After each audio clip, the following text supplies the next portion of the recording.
Welcome to my channel success planet by Anjali 2.0। आज के इस वीडियो में मैं आपको भारत में खाद्य सुरक्षा इस चैप्टर को कंटिन्यू करने वाली हूँ।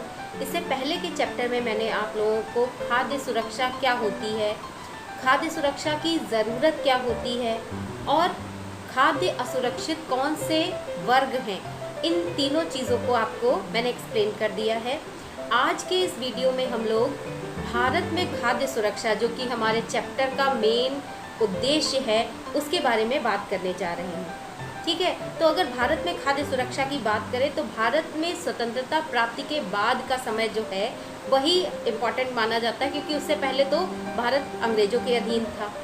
तो यहाँ पर सबसे पहले स्वतंत्रता प्राप्ति के बाद जो भारत के नीति निर्देशक या नीति निर्माता थे, जो कानून बनाने वाले थे, उन लोगों ने बहुत से ऐसे कार्यक्रम चलाए जिससे भारत को खाद्यान्न के मामले में आत्मनिर्भर बनाया जा सके। इसलिए उस समय पर बहुत सारे ऐसे कार्यक्रम चलाए गए जिनमें हरित क्रांति सबसे मेन प्रोग्राम था। इस प्रोग्राम के चलने के बाद भारत में गेहूं, चावल और अन्य चीज़ों के उत्पादन में बहुत ज़्यादा वृद्धि देखने में मिली, लेकिन ये वृद्धि पूरे देश के हर राज्य में एक जैसी नहीं थी। कुछ राज्यों में ही थी, जैसे कि उत्तर प्रदेश, मध्य प्रदेश, पंजाब, हरियाणा, पश्चिम बंगाल आदि ऐसे कई राज्य हैं जहाँ पर हरित क्रांति की वजह से बहुत ज़्यादा वृद्धि हुई और गेहूं और चावल का बहुत ज़्यादा उत्पादन होने लगा।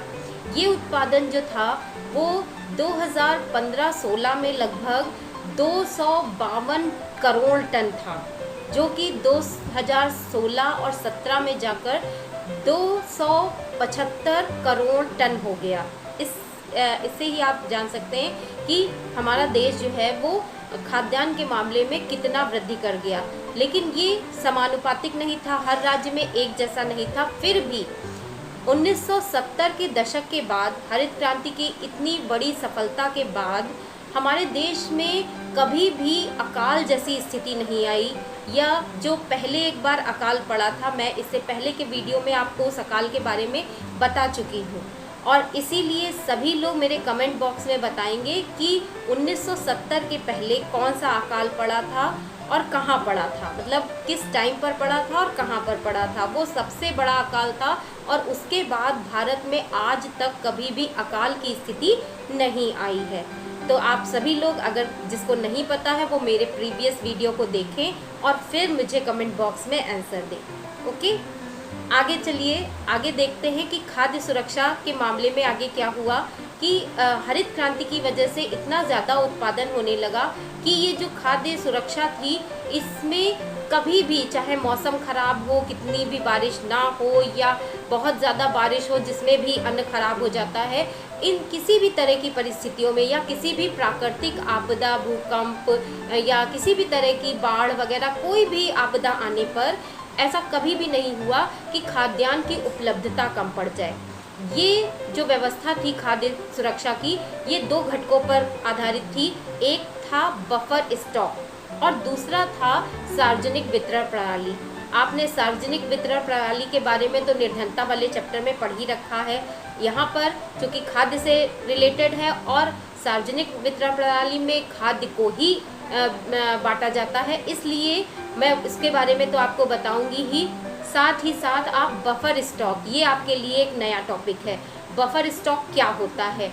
बफर स्टॉक वो सिस्टम है जिसमें भारतीय खाद्य निगम, जिसे आप FCI कहते हैं, वो भारत सरकार इसके द्वारा उन राज्यों से जहाँ पर अधिक मात्रा में अनाज उगाया जाता है, उन राज्यों से ये जो अनाज होता है वो किसानों से खरीदती है और इसके लिए वो किसानों को इसके उत्पादन में वृद्धि के लिए प्रोत्साहित करने के लिए क्या करती है, बुआई से पहले ही, मतलब अनाज के उगाने से पहले ही न्यूनतम समर्थित मूल्य को बिल्कुल बता देती है कि यही न्यूनतम समर्थित मूल्य है। मतलब किसानों को ये पता होता है कि वो जितना भी अनाज अपना बेचेंगे उसके बदले उन्हें कितना पैसा मिलेगा। इससे प्रोत्साहित होकर किसान ज़्यादा से ज़्यादा अनाज उगाते हैं और उन्हें ये पता होता है कि वो जितना ज़्यादा अनाज देंगे उन्हें उतना ज़्यादा पैसा मिलेगा। तो सरकार इन न्यूनतम मूल्यों के द्वारा या समर्थित मूल्यों के द्वारा किसानों से उस अधिक जो अनाज है वो उगाते हैं उसे खरीदती है और उसका भंडारण करती है। फिर उसे उन जगहों पर जहाँ पर जिन राज्यों में अधिक खाद्यान्न का नहीं उत्पादन हो पा रहा होता है वहाँ पर मतलब जहाँ पे कमी होती है और जो गरीब वर्ग होता है उसको बांटने में उसको इस अनाज को बांटने के लिए यूज़ किया जाता है और बहुत कम मूल्य पर, बाज़ार से कम मूल्य पर उन्हें ये वितरित किया जाता है।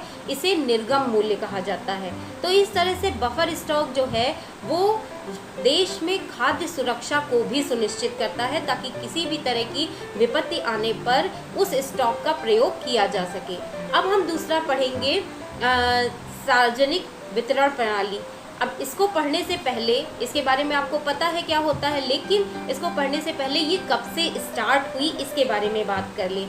ये स्टार्ट हुई थी 1940 में। अब 1940 मैंने कहा तो इसका मतलब आप लोग समझ गए होंगे कि 1940 में हमारा देश आज़ाद नहीं हुआ था, तो उस समय स्टार्ट हुई। लेकिन 1960 के दशक में भी जब हमारा देश आज़ाद हो गया था तो इसको पुनर्जीवित करने की ज़रूरत पड़ी, क्योंकि पहले जो नियम कानून थे वो अंग्रेज़ों ने बनाए थे और अब 1960 में जो नियम कानून बने वो भारतीय संविधान के अकॉर्डिंग, भारतीय सरकार के अकॉर्डिंग बने थे।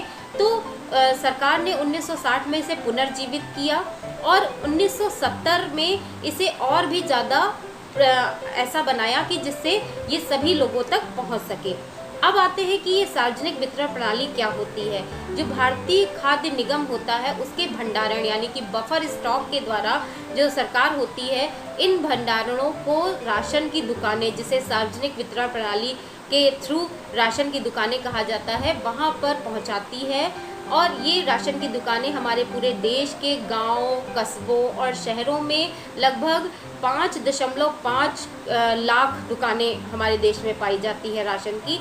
वहाँ पर उन लोगों को जिनके पास राशन कार्ड होता है उनको एक अनुबंधित मात्रा में, अनुबंधित मात्रा क्या होती है, हर राशन कार्ड पे उनके परिवार के सदस्यों के नाम होते हैं और उन सदस्यों की संख्या के अकॉर्डिंग जितना भी अनाज उस परिवार के खर्चे में आता है उतना हर परिवार को न्यूनतम मूल्य पर बांटा जाता है।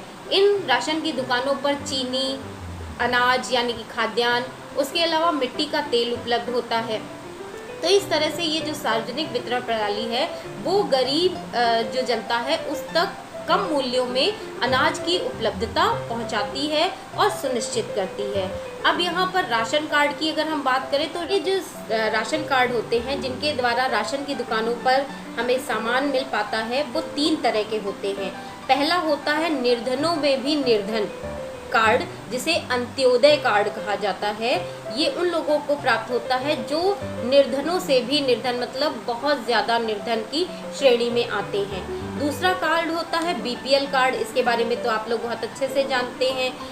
इसे निर्धनता रेखा के नीचे जो लोग होते हैं उनको प्रोवाइड कराया जाता है। और तीसरी तरह का कार्ड होता है एपीएल कार्ड। एपीएल कार्ड उन लोगों को मिलता है जो निर्धनता रेखा से ऊपर होते हैं। अब ये कहा जाए कि ऊपर वालों को क्यों मिलता है, ऐसा नहीं होता कि जो निर्धनता के से ऊपर हैं, निर्धनता रेखा से ऊपर हैं, वो लोग बहुत ज़्यादा अमीर होते हैं, ऐसा नहीं होता है। इसलिए उन्हें भी ये कार्ड दिया जाता है। वो बहुत अच्छी श्रेणी में नहीं आते। मतलब अगर जैसे मान लीजिए निर्धनता रेखा हमने 500 रुपये मान लीजिए मानी है कि 500 रुपये कमाने वाला व्यक्ति निर्धनता रेखा के नीचे आता है और 500 से ज़्यादा कमाने वाला निर्धनता रेखा के ऊपर आता है। तो क्या 550 कमाने वाला बहुत ज़्यादा अमीर हो जाएगा? 50 ही रुपये तो वो ज़्यादा कमा रहा है। इसलिए निर्धनता रेखा से ऊपर वाले भी जो लोग होते हैं उनको भी एपीएल कार्ड दिया जाता है। उनके कार्ड और बीपीएल कार्ड में अंतर ये होता है कि उनको जो अनाज का पैसा होता है वो थोड़ा सा ज़्यादा, मतलब बाज़ार से के मूल्य से तो कम मिलता है, लेकिन बीपीएल धारकों के पैसे से थोड़ा सा ज़्यादा चुकाना पड़ता है। क्यों? क्योंकि उनकी आय जो होती है वो थोड़ी सी ज़्यादा होती है। इसलिए सरकार ऐसा करती है क्योंकि सरकार उस अनाज के लिए किसानों को अच्छा खासा पैसा देती है, लेकिन उसे गरीबों तक कम मात्रा के कम पैसे में पहुंचाती है।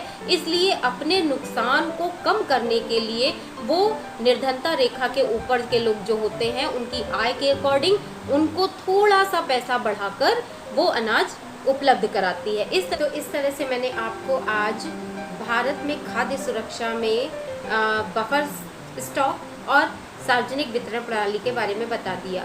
अब इसमें आपका अभी चैप्टर पूरा खत्म नहीं हुआ है, कुछ हिस्सा और भी बाकी है, जैसे कि सार्वजनिक वितरण प्रणाली की वर्तमान स्थिति क्या है, तो इसके बारे में हम अगले वीडियो में पढ़ेंगे।